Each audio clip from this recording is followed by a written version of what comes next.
It takes an incredible amount of skill to land a plane on an aircraft carrier. Today we're doing the top 5 amazing aircraft carrier landings.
It was a normal flight day.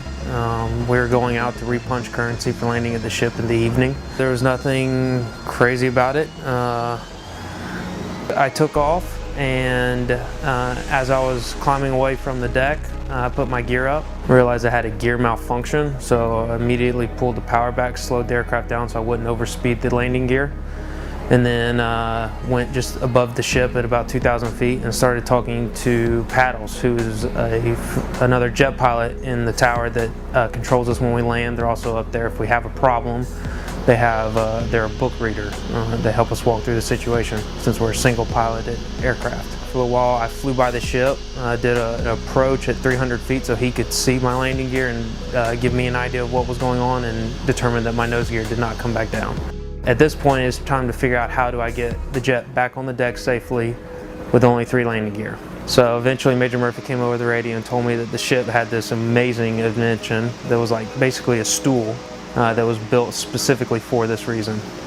The ship has a lighting system on what we call spot 7 that we use to land at an exact spot every time. So the difference with this landing was that I was going to step it down 50, 40, 30, 20 feet to make sure I was aligned and stabilized before Major Murphy would clear me to land at 20 feet, so that it's had the best chance to actually put the nose on the stool. So I come in, and at this point I've kind of forgotten that I don't have a nose gear. I'm just focused on landing. That's what I decided I had to do. So I'm at 20 feet stabilized, and I can't see the stool. I don't even know it's there. I didn't see it coming over the end of the ship. I looked for it. I remember looking for it and thinking, oh boy, this is going to get interesting. So I never saw the stool. So I go to idle. I remember my main gear hitting and all of a sudden my nose dropping, and it dropped more than I expected. But at that point, I was along for the ride. I don't remember feeling it bounce like it did on the videotape. I remember feeling it just kind of hit, and that was it. But then I had to sit there for a minute and remember how to shut the jet off and everything. It was pretty big relief. I didn't realize how much I was shaking until I got out of the aircraft.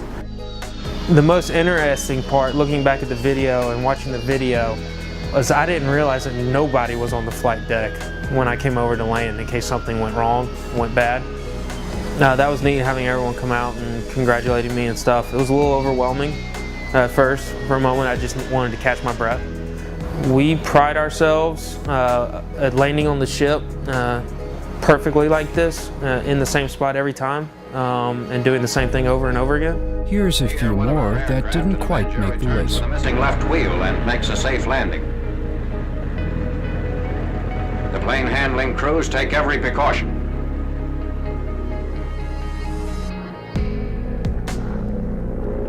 Another pilot brings down a damaged Helldiver, which is minus its tail hook.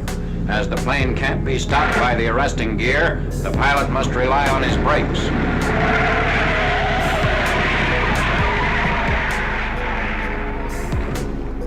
This ship is trailing smoke as the pilot covers the last yards to the carrier.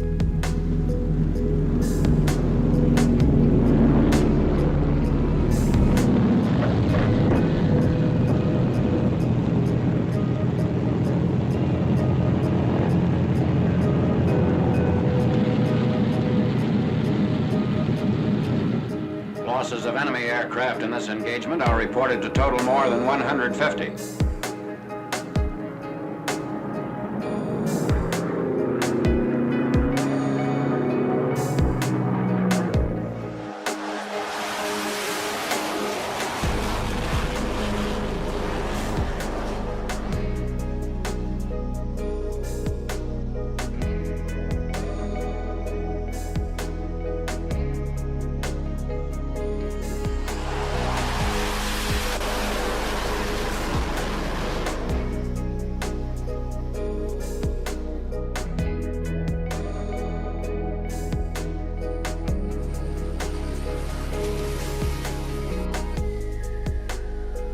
Subscribe for more Top 5 videos, and check out my previous upload on the Top 5 amazing helicopter landings.